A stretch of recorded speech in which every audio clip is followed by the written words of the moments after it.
Gap up ஏற்படுறதுக்கு main காரணமே வந்துட்டு ஏதாச்சும் ஒரு நியூஸ் பேஸ்டு தான். இப்போ கால் செல்லர் மட்டும் பயந்துட்டாங்க அப்படின்னா, இந்த லிக்விடிட்டி இருக்கும்போது ஈஸியாக ட்ரேடு நடக்கும். மார்க்கெட்டில் வந்து ட்ரேட் பண்ணலாமா வேண்டாமா அப்படிங்கிறது. கால் செல்லர் வந்து ரியாக்ட் பண்ணல அப்படின்னா புட் செல்லர் வந்து அவங்க ப்ராஃபிட்டை புக் பண்ண வேண்டியது வந்துடும். சப்போஸ் ஓப்பன் லோ அந்த இடத்துல வந்துருச்சு அப்படின்னா அந்த பேனிக் செல்லிங்க்கும் ஒரிஜினலாக நடக்கிற செல்லிங்க்கும் உண்டான ப்ரெஷர் தெரியும்.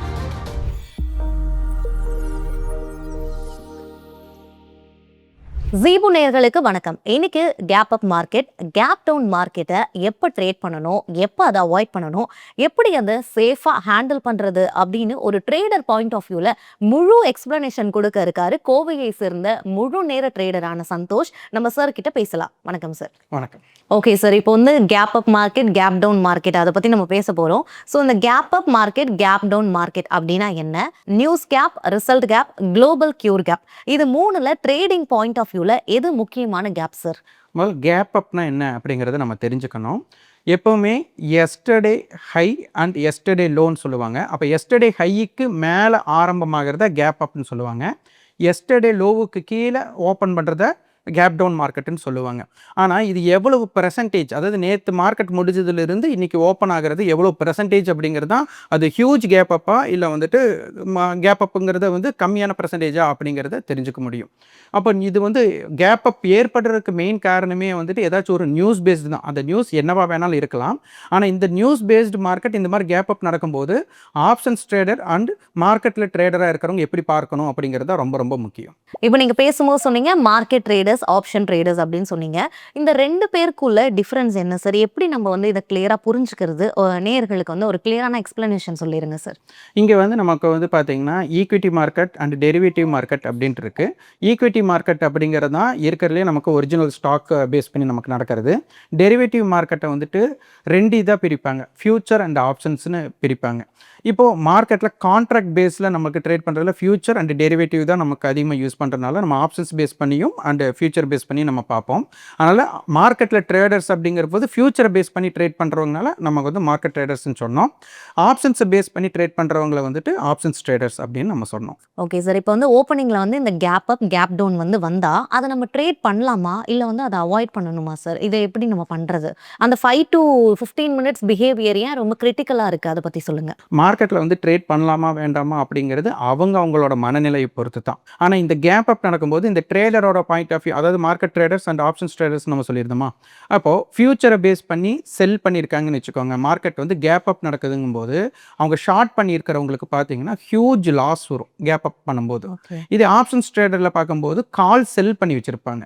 அப்போ அவங்களுக்கு கேப் அப் நடக்கும்போது இவங்க ரெண்டு பேருமே என்ன பண்ண போகிறாங்க அப்படிங்கிறத நம்ம செக் பண்ணணும். இப்போ ஆப்ஷன்ஸ் ட்ரேடரோட பாயிண்ட் ஆஃப் வியூவில் பார்த்தீங்க அப்படின்னா கால் செல் பண்ணி வச்சிருக்கிறவங்களுக்கு லாஸ் இருக்கும், புட்டை செல் பண்ணி வச்சிருக்கிறவங்களுக்கு வந்துட்டு ப்ராஃபிட்டில் இருக்கும். அப்போ இந்த ஆப்ஷன்ஸ் ட்ரேடர்ஸில் அந்த ஓப்பன் ஆனதுலேருந்து எப்போவுமே ரேஞ்சுன்னு ஒன்று சொல்லுவாங்க. அந்த ரேஞ்ச் வந்து ஹை மைனஸ் லோன்னு சொல்லுவாங்க. ஒரு நாளோட ரேஞ்சை வந்து ஹை மைனஸ் லோன்னு சொல்லுவாங்க.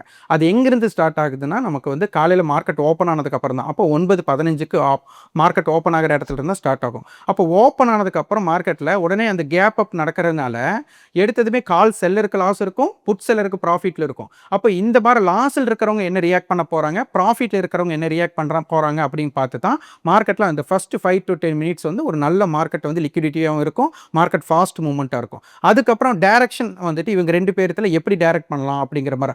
இப்போ கால் செல்லர் மட்டும் பயந்துட்டாங்க அப்படின்னா மார்க்கெட் வந்து கேப் அப் ஆனதுக்கப்புறம் ஓப்பனுக்கு மேலேயே சஸ்டெயின் ஆகிறாங்க அப்படின்னா அவங்களுக்கு லாஸ் வந்து சஸ்டெயின் ஆகுது.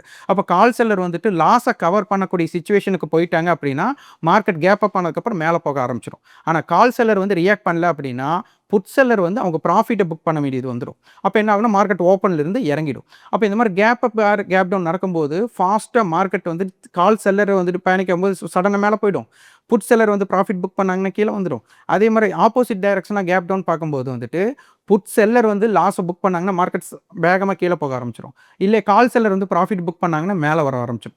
அப்போ அந்த ஓப்பன் ஆகிற இடத்துல மார்க்கெட்டில் ஒரு டயலமா நடக்கும். அப்போ அந்த ட்ராமா தான் நமக்கு ரொம்ப ரொம்ப முக்கியம். அது ஃபாஸ்ட்டாக இருக்கும்.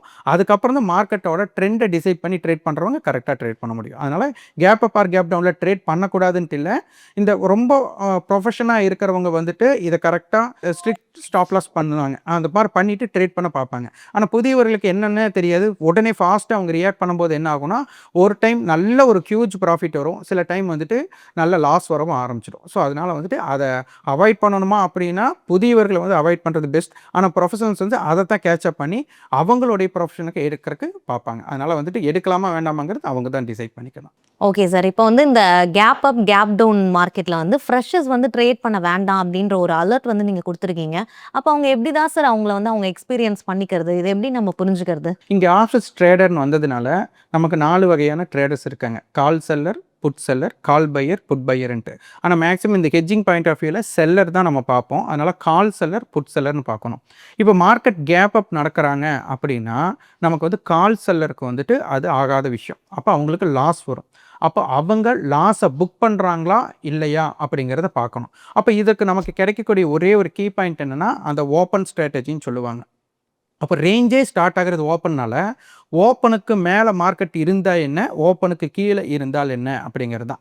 அப்போ இந்த கேப் அப்புங்கிறது நம்ம பெர்சன்டேஜ் சொன்னது தெரியுங்களா, எவ்வளோ ஒரு 5%, 10%, 2% எப்படி இருந்தாலும் எஸ்டர்டே ஹைக்கு மேலே ஓப்பன் ஆகிறது கேப் அப்புன்னே சொல்லிடுவாங்க. இப்போ இது என்னென்னா நார்மலாக பார்த்தீங்கன்னா தலைக்கு மேலே தண்ணி வந்துட்டு போச்சு அப்படின்னா ஜான் போன என்ன முளம் போன என்னன்னு சொல்லுவாங்க. அப்போது ஒரு அளவில் பார்த்தீங்க அப்படின்னா ஒரு கால் செல்லருக்கு ஒரு சூழ்நிலையில் லாஸ் வந்து மினிமைஸ் லாஸாக இருக்குதுன்னு வச்சுக்கோங்க ஒரு எக்ஸாம்பிள். அப்போ அவங்க என்ன பண்ணுவாங்கன்னா அது கவர் பண்ணலாமா வேண்டாமா அப்படிங்கிற மாதிரி யோசிக்கிறதுக்கு அவங்களுக்கு டைம் இருக்கும். ஆனால் ஹியூஜ் லாஸ் வந்துருச்சுன்னு வச்சுக்கோங்க, அந்த இடத்துல வந்துட்டு சரி என்ன தான் பண்ணலாம் பார்க்கலாம் அப்படிங்கிற இடத்துல அவங்க என்ன பண்ண போகிறாங்கன்னு தெரியாது. ஆனால் அந்த இடத்துல ஹியூஜ் கேப் அப் நடக்கும்போது புட் செல் பண்ணவங்களுக்கு ஆல்ரெடி அவங்களுக்கு ப்ராஃபிட் இருக்கும் மார்க்கெட் ஹெவியாக ஓப்பன் பண்ணுறதுனால.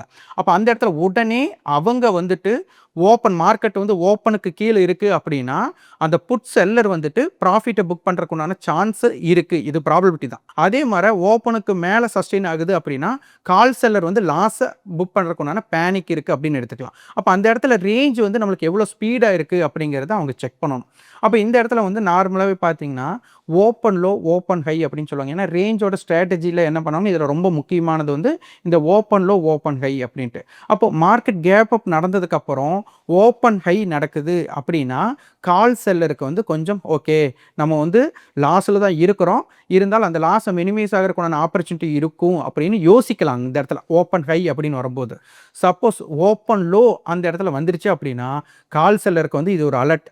ஏன்னா மார்க்கெட்டே ரேஞ்சே ஹை லோ கிரியேட் ஆகிறது ஓப்பன் பேஸ் பண்ணி. ஆனால் ஓப்பன் ஆகிற இடம் தான் லோ அப்படிங்கும் போது அந்த இடத்துல கால் செல்லர் புக் பண்ணுறக்கூடான வாய்ப்பு இருக்குது. அப்போ என்ன ஆகுனா மார்க்கெட் உடனே கேப் அப் ஆனதுக்கப்புறம் மேகமாக மேலே போக ஆரம்பிச்சிடும். அதனால் கால் செல்லர் அண்ட் புட் செல்லரோட அந்த இடத்துல ஓப்பன் ஆகிற இடத்துல என்ன மாதிரி ட்ராமா பண்ணுறாங்க அப்படிங்கிறத அவங்க செக் பண்ணணும். அப்போ செக் பண்ணும்போது டெய்லியுமே இந்த மாதிரி நடக்கும்போது அவங்க அந்த இடத்துல என்ன மாதிரி ஆக்ஷன்ஸ் வருது அப்படின்னு பார்த்துட்டு அவங்க ஹிண்ட் எழுதிட்டு வந்தாங்க அப்படின்னா அவங்களுக்கு ஈஸியாக உங்களுக்கு அதில் பற்றி தெரிஞ்சுக்கலாம்.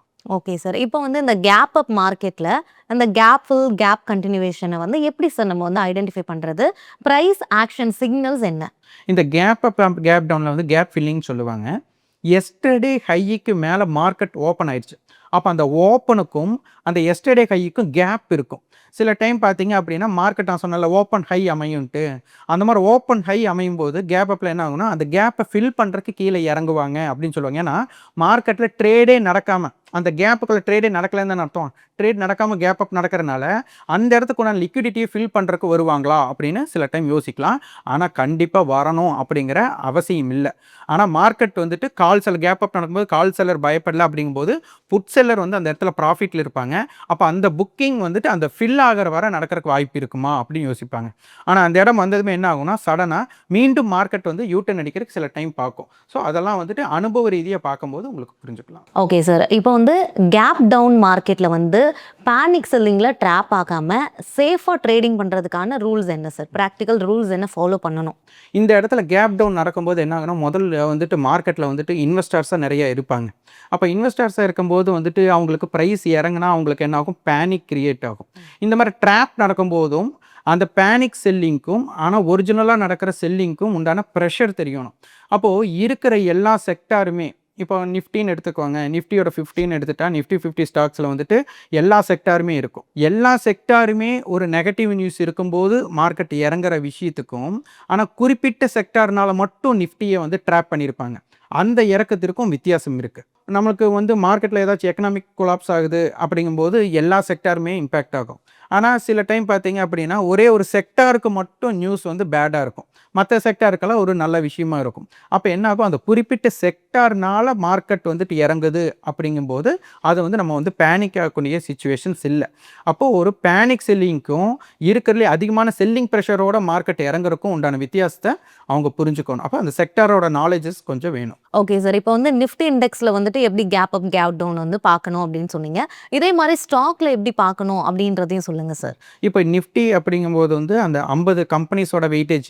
ஆனால் ஸ்டாக்ஸ்னு எடுத்துகிட்டா ஒரு இண்டிவிஜுவல் ஸ்டாக்ஸுக்கு அவங்களுக்கு ஏதாச்சும் ஒரு ரிசல்ட் ஓரியன்டோ இல்லை ஏதாச்சும் ஒரு நியூஸ் பேஸ்டோ இல்லை அந்த செக்டாருக்குன்னு ஏதாச்சும் ஒரு இம்பேக்ட்னால ஒரு ஸ்டாக்ஸ் வந்துட்டு ஒரு gap up or gap down ஏற்படலாம். அப்போது அந்த இண்டஸ்ட்ரீஸ் வந்து எப்படி இருக்குது அப்படிங்கிறத பார்த்துட்டு அதுக்கு தகுந்த மாதிரி ட்ரேட் கிரியேட் பண்ணணும். அப்போ அதே மாதிரி தான் நம்ம எப்படி நிஃப்டிக்கு இது சொன்னோமோ ஸ்டாக்குக்கும் அந்த gap up or gap down நடக்கும்போது ஆப்ஷன் செல்லர்ஸாக இப்போ கேப் அப் நடந்தாங்க அப்படின்னா கால் செல்லர் வந்து பேனிக் ஆவாங்க, கேப் டவுன் நடக்கும்போது புட் செல்லர் பேனிக் ஆவாங்க. அவங்க லாஸை புக் பண்ணுறாங்களா அப்படிங்கிறத ரொம்ப முக்கியம். அப்போ என்னென்னா கேப் அப் நடந்ததுக்கப்புறம் மார்க்கெட் ஓப்பனுக்கு மேலேயே சஸ்டெயின் ஆகுதா அப்படிங்கிறத மட்டும் பார்த்துக்கணும். ஓப்பனுக்கு மேலேயே சஸ்டெயின் ஆகுதுன்னா மார்க்கெட் வந்துட்டு கால் செல்லர் பேனிக் உண்டான வாய்ப்பு அப்படிங்கிறதும், கேப் டவுன் ஏற்பட்டதுக்கப்புறம் நமக்கு ஓப்பனுக்கு கீழே மார்க்கெட் ட்ரேட் நடக்குதா அப்படின்னு பார்க்கணும். ஓப்பனுக்கு கீழே நடந்தால் புட் செல்லர் பேனிக் ஆகக்கூடிய சுச்சுவேஷன் இருக்கும். அப்போது கேப் அப் நடந்ததுக்கப்புறம் மார்க்கெட் ஓப்பனுக்கு மேலேயே இருக்கிறாங்க அப்படின்னா ட்ரெண்ட் அப்சைடு இருக்கிறதுக்குண்டான ப்ராபபிலிட்டி ரொம்ப அதிகம்னு சொல்லலாம். கேப் டவுன் ஆனதுக்கப்புறம் வந்துட்டு ஓப்பனுக்கு கீழே அந்த ஸ்டாக் வந்துட்டு சஸ்டெயின் ஆகுறாங்க அப்படின்னா அது மீண்டும் ஃபாலை கிரியேட் பண்ணுறதுக்குண்டான வாய்ப்பாக இருக்கலாம். இதெல்லாமே ஒரு ப்ராபபிலிட்டி தான். இதுவும் ஒரு ஹிண்ட்டாக நம்ம எடுத்துக்கணும். Okay sir. இப்போ வந்து வால்யூம் கேப் வந்து ட்ரேடிங்ல எந்த அளவுக்கு முக்கியம் சார்? இப்போ low volume, high volume gap வந்து ட்ரேடிங்ல என்ன மாரியான சேஞ்சஸ் வந்து அங்க கிரியேட் பண்ண சான்ஸ் இருக்கு? இது வந்துட்டு வேல்யூம்ஸ் வந்து ரொம்ப ரொம்ப முக்கியங்க. ஒரு லிக்விடிட்டின்னு சொல்லிக்குவாங்க. இப்போ மார்க்கெட்டில் நிறைய வேல்யூம்ஸ் இருக்குன்னு வச்சுக்கோங்க. நீங்கள் ஆப்ஷன் டெப்த் போட்டிங்க அப்படின்னா அதில் வந்து பிட் அண்டு ஆஃபர் ரேட்ஸ்ன்ட்டு வரும். அப்போ இந்த 2 ரேட்டுக்குள்ள டிஃப்ரென்ஸ் எவ்வளோ இருக்குன்னு பார்க்கணும். அப்போ பார்த்தீங்கன்னா ஒரு ₹100 வந்துட்டு வாங்குறவங்களும் ₹100 50 காசுக்கு விற்கிறவங்க இருந்தாங்கன்னா நமக்கு வந்து ஈஸியாக ட்ரேடிங் நடக்கும். இதே ₹100 ஒருத்தர் வாங்குறக்கும் ₹105 விற்கிறக்கும் ஒருத்தர் இருந்தாங்கன்னா அந்த கேப் பார்த்தீங்கன்னா ₹5 வந்துடும். அப்போ லிக்விடிட்டி வந்துட்டு நமக்கு பிரச்சனையாக இருக்கும்போது ஸ்பீடு ட்ரேடிங் நடக்காது. இப்போ நம்ம ஒரு கடைக்கு போகிறோம், கடையில் வந்துட்டு ஒரு செல்லர் வந்துட்டு ஒரு ₹100 ஒரு பொருளை செல் பண்ணுறாங்கன்னு வச்சுக்கோங்க. நம்ம வந்து ஒரு ₹50 கேட்குறோம். அப்போ கேப் எவ்வளோ? ₹50. உடனே வியாபாரம் முடியுமா? அப்போ அந்த செல்லர் என்ன பண்ணுவார், ₹100 பதிலா நான் ₹90 வரேன்பாரு. இவங்க என்ன பண்ணுவாங்க, ₹50 ₹60 போவாங்க. அப்போ உடனடியாக இங்கே ட்ரேட் முடியாது. இதே வந்து ஒரு ₹100 அவர் விற்கிறாரு, நான் ஒரு ₹80 சொல்கிறேன், சரி சார் 2 பேருக்கு வேண்டாம், ஒரு ₹90 சீக்கிரம் முடிச்சுக்கலாம்னு சொல்லிட்டு முடிக்கலாம். அப்போ என்னென்னா இந்த லிக்விடிட்டி இருக்கும்போது ஈஸியாக ட்ரேடு நடக்கும். லிக்விடிட்டி இல்லாத போது வந்து ட்ரேடு வந்துட்டு உடனடியாக நடக்காது, ஒரு ஸ்லோவாக நடக்கும். அப்போ லிக்விடிட்டி இல்லாத இடத்துல மார்க்கெட்டில் வந்து ட்ரேட் பண்ணுறதை கொஞ்சம் அவாய்ட் பண்ணிக்கிறது பெஸ்ட்டாக இருக்கும். ஏன்னா ட்ரெண்ட் ஃபெயிலியருமாகும். ஏதாச்சும் ஸ்டாப் லாஸஸ் போட்டு ட்ரேட் பண்ணுறாங்கன்னு வச்சுக்கோங்க, கேப் வந்து ரொம்ப ஜாஸ்தியாக இருக்கும். அப்போ வந்து ஈஸியாக ஸ்டாப் லாஸஸ் ஹிட் ஆகாது. அப்படி ஹிட் ஆனாலும் அதுலேயுமே லாஸ் வர ஆரம்பிச்சிடும். ஸோ அதையும் அவங்க பார்த்துக்கணும். Okay sir. வந்து இண்டெக்ஸ் பத்தி வந்து சொல்லிட்டீங்க. ஸோ வந்து இப்போ வந்து gap up stock, gap down ஸ்டாக்க வந்து ஒரு ட்ரேடர் வந்து எங்க போய் பார்க்கறது சார்? எப்படி வந்து அவர் தெரிஞ்சுக்கிறது? அத பத்தி சொல்லுங்க. ரொம்ப நம்ம வந்துட்டு ஒவ்வொரு வெப்சைட்ஸ் இருக்கும், அதில் போய் பார்க்கலாம். ஆனால் நான் வந்து குறிப்பிட்டு சொல்கிறது என்எஸ்சி வெப்சைட்டில் சொல்லுவேன். என்எஸ்சி வெப்சைட்டில் பார்த்தீங்க அப்படின்னா மார்க்கெட் டேட்டான்னு இருக்கும். அந்த மார்க்கெட் டேட்டாவை கிளிக் பண்ணுமே ப்ரீ ஓப்பன் மார்க்கெட் அப்படின்னு இருக்கும். அந்த ப்ரீ ஓப்பன் மார்க்கெட்டில் பார்த்தீங்கன்னா நமக்கு நிஃப்டி அண்ட் எஃப்என்டோ ஸ்டாக்ஸ்ன்னு இருக்கும். நிஃப்டியை தேர்ந்தெடுத்தாங்க அப்படின்னா நிஃப்டியில் இருக்கிற 50 கம்பெனிஸோடது மட்டும் காட்டும். ஃபியூச்சர் அண்ட் ஆப்ஷன்ஸ்னு கொடுத்துட்டாங்க அப்படின்னா அதில் இருக்கிற எல்லா ஸ்டாக்ஸுமே, ஃபியூச்சர் அண்ட் ஆப்ஷன்ஸில் இருக்கிற எல்லா ஸ்டாக்குமே நமக்கு காட்டும். அப்போது இங்கே வந்துட்டு நமக்கு எவ்வளவு பெர்சன்டேஜ் அவங்களுக்கு பார்த்து வச்சுக்கணும். அப்போ வந்துட்டு எஸ்டர்டே ஹைக்கு மேலே ஆனாலே நமக்கு கேப் அப்னு சொல்லிட்டோம், எஸ்டர்டே லோவுக்கு கீழே ஓப்பன் பண்ணாலே கேப் டவுன் ஸ்டாக்னு சொல்லிட்டோம். அதில் பெர்சன்டேஜ் அவங்கவுங்களுக்குன்னு வச்சுக்கலாம். இப்போ 2% நடக்கிறவங்க, ஒரு 5% நடக்கிறவங்க, ஒரு 10% நடக்கிறவங்க என்ன மாதிரி ரியாக்ட் பண்ணுவாங்க அப்படின்ட்டு அவங்க வந்துட்டு அவங்க விஷயத்தில் கிளாஸிஃபை பண்ணிட்டாங்க அப்படின்னா அவங்க சூஸை பண்ணிக்கலாம். அப்போ 2%, 3% அண்ட் 5%க்குள்ளே ஓப்பன் பண்ணுறாங்கன்னு வச்சுக்கோங்க, ஒரு கால் செல்லர் புட் செல்லருக்கு வந்து லாஸ் வந்து மினிமைஸ்டாக இருக்கும். அப்போ அந்த இடத்துல கவர் பண்ணலான்னு யோசிப்பாங்க. இதே ஒரு 8% 10% ஆயிடுச்சுன்னா அவங்களுக்கு வந்துட்டு பிரச்சனை பெருசாகியாச்சு, அவங்க ஒரு செகண்ட் நிதானம் பண்ணலாம் அப்படின்னு யோசிக்கலாம். அதே மாதிரி ஆப்போசிட்டில் இருக்கிற செல்லர்ஸ்க்கு வந்து ப்ராஃபிட்டில் இருப்பாங்க, அவங்க என்ன ரியாக்ட் பண்ணுவாங்க அப்படிங்கிறத பார்க்கணும். அதனால் புதுசாக ட்ரேட் பண்ண வர்றவங்க வந்துட்டு இந்த gap up or gap down ஸ்டாக்ஸை பார்க்கும்போது உடனடியாக ட்ரேடை இனிஷியேட் பண்ணாமல் முதல் என்ன மாதிரி ரியாக்ஷன் நடக்குது அப்படிங்கிறத அவங்க செக் பண்ணிட்டாலே போதும். சரி, இப்போ வந்து இந்த gap up, gap down trading வந்து பிகினர்ஸ்க்கு சூட்டபிள் ஆகுமா? இல்ல எக்ஸ்பீரியன்ஸ்டான ட்ரேடர்ஸ் மட்டும் தான் இத பண்ண முடியுமா? இதற்கான ரீடிங் ஸ்கில்ஸ் என்ன? அத பத்தி சொல்லுங்க. இப்போ பார்த்தீங்கன்னா, ப்ரொஃபஷனலுக்கு வந்துட்டு இது ஈஸியாகும். பிகினர்ஸ்க்கு வந்துட்டு இத அவாய்ட் பண்ணிக்கிறது பெஸ்ட்டு நம்ம பேசினோம். அப்போ தான் நம்ம வந்து பிகினர்ஸும் இதில ஈடுபடணும் அப்படின்னா, முதல்ல வந்துட்டு அப்சர்வேஷன் பண்ணணும். இந்த கேப் அப் நடந்தால், கேப் டவுன் நடந்தால், அதுக்கப்புறம் மார்க்கெட் என்ன மாரி ரியாக்ட் ஆகுது அப்படிங்கிறது ரொம்ப முக்கியம். அதனால பிகினர்ஸ் வந்துட்டு அந்த மாரி கேப் அப் நடக்கும்போது, அந்த ஓப்பன்ல இருந்து அப்போ அந்த இடத்துல கால் செல்லர், புட் செல்லர் அப்படிங்கிற பாயிண்ட் ஆஃப் வியூல பார்க்கணும். கால் செல்லர் வந்து லாஸ புக் பண்ணக்கூடிய வாய்ப்பு இருந்தால், மார்க்கெட் மேல் நோக்கி போகும். அதே மாரி புட் செல்லர் வந்து ப்ராஃபிட்ட புக் பண்ண வேண்டிய வாய்ப்பு இருந்தால், மார்க்கெட் வந்து கீழ வரும். அப்ப அந்த ஓப்பன் ஆகுற இடத்துல அந்த ரேஞ்ச் ரியாக்ஷன வந்து மார்க்கெட்ல அவங்க அப்சர்வ் பண்ணணும். அப்ப இந்த நமக்கு ஓப்பன் ஸ்ட்ராட்டஜிய இத ப்ரிப்பேர் பண்ணாங்க அப்படின்னா, எந்தெந்த இடத்துல என்ன மாரி ரியாக்ட் பண்ணணும் அப்படிங்கிறத தெரிஞ்சுக்கலாம். ஆனா பிகினர்ஸ் வந்து ரொம்ப ரொம்ப அப்சர்வ் பண்ணணும். அப்சர்வ் பண்ணிட்டு தான் முடிவு பண்ணணும். Okay sir. இவ்ளோ நேரமா வந்து இந்த gap up, gap down market பத்தி நெறைய விஷயங்கள சொன்னீங்க. குறிப்பா இப்ப வந்து கேப் டவுன், கேப் அப் ஸ்டாக்க வந்து எங்க போய் வந்து ஒரு ட்ரேடர் தெரிஞ்சுக்கணும் அப்படின்னு வந்து நெறைய தெரியாத விஷயங்கள கூட நீங்க இந்த இன்ஃபர்மேஷன்ஸ் வந்து குடுத்திருந்தீங்க. ரொம்ப ரொம்ப நன்றி சார். நன்றி. நேயர்களே, இந்த இன்ஃபர்மேஷன்ஸ் கண்டிப்பா உங்களுக்கு யூஸ்ஃபுல்லா இருந்திருக்கும் அப்படின்னு நாங்க நம்புறோம். ஸோ இந்த வீடியோ உங்களுக்கு புடிச்சிருந்துச்சுன்னா லைக் பண்ணுங்க. உங்களுக்கு வேற ஏதாவது டவுட்ஸ் இருந்துச்சுன்னா கமெண்ட் செக்ஷன்ல மறக்காம கமெண்ட் பண்ணுங்க. அதோட இந்த சேனலையும் சப்ஸ்கிரைப் பண்ண மறக்காதீங்க.